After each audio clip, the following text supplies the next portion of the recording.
তাই ঠিক করেছি নিম দাতুন মধু এখানে আছে নিম গাছ। নিম দাতুন পাড়া যাক। এই হচ্ছে নিম গাছ।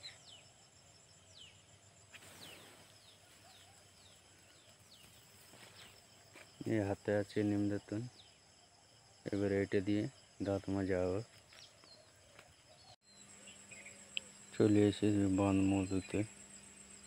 বাঁধের ভিউটা আপনারা দেখলেন।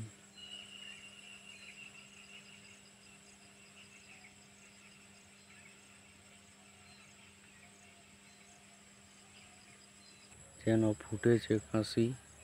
আমিও 2-3 দিন পর এই বাঁধকে মধুতে আসি।